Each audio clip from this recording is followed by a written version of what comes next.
Okay, so now that you have your summary part done, we're going to talk about the second piece. Sometimes you'll hear it referred to as a response, to a summary response essay. Sometimes it'll be called a summary reaction. Either one is the same thing and it serves the same purpose. So basically what a response or reaction is, it's a reaction to what the author says in the article and how he or she says it.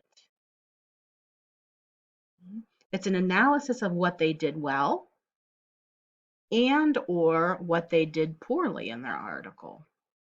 And it involves your personal opinion and your background knowledge. So this is where you bring you to the table. In the summary, you are off the table, right? You are just summarizing the author's main points, major details, and it's pretty cut and dry.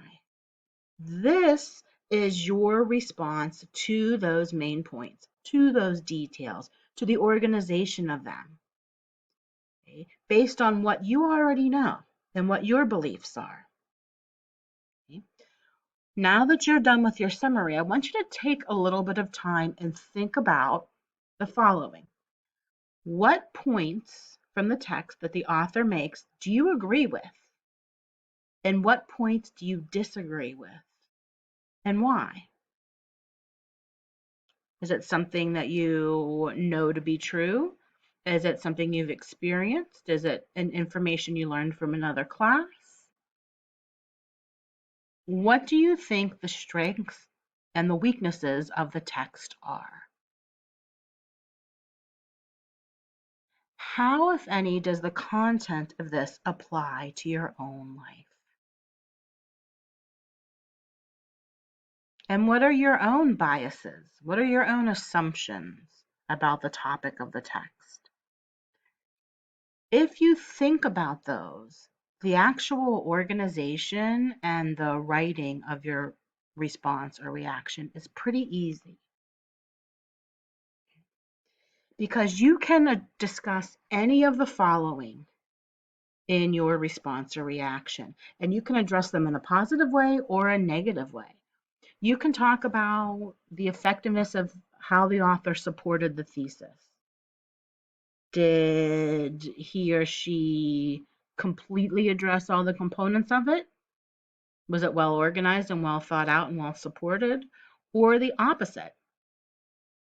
What are the assumptions that the author makes, if any? Is the author biased anywhere in the article? Does the author contradict himself or herself in the article? Do they say one thing and then say the opposite later on? Did the author look at both sides or all sides in the article? Are there omitted pieces of it? Should they have talked about another aspect of it? Okay. Or did they do it really well? It was well thought out, it was well supported, there are all different positions mentioned. You can talk about your experiences, your prior knowledge, only if you are addressing something in the text. So it's not really I like the article. This is what I think about psychological constraints. That's not a response or a reaction.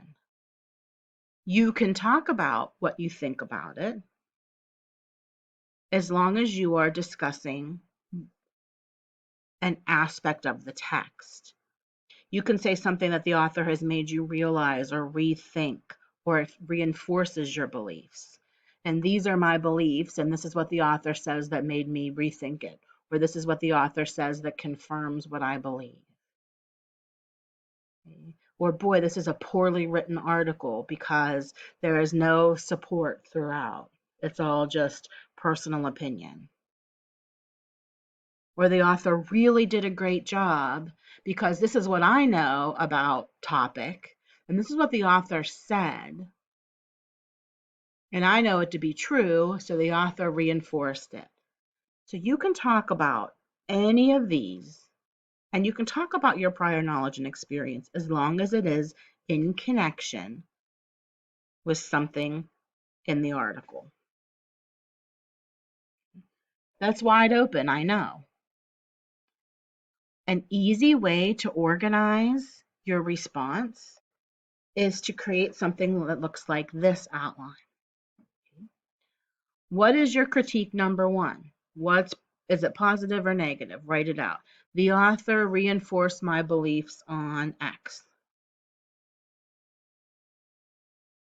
Write your example, get a quote or a paraphrase, and then how did that reinforce your belief?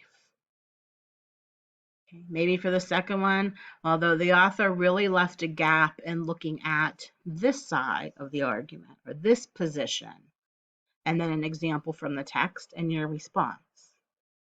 And then your third critique, what's another thing the author did well or didn't do well? An example and your response.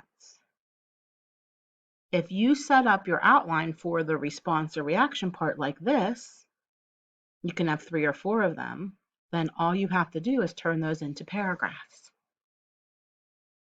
Okay? So the summary is really going to be kind of 1 paragraph in length. This is a very short article, so it won't be multiple paragraphs. Okay? However, the response or reaction should be. You can have a separate paragraph for each of the critiques that you are making. And then you might want to end your response with a statement, an overall statement. And that way it gives a sense of closure to your summary response or summary reaction paragraph. So what you're going to do is go back to the integrated reading and writing assignment sheet, and you're going to follow the steps on the back side to complete your response on the article Psychological Constraints. You followed the steps, or should have, to complete the summary. Now you're going to do the same thing to complete the response. And then you're going to put them together in one piece of writing and submit it to me for your grade. Okay? All right, so go ahead back into the assignment sheet and follow the steps there.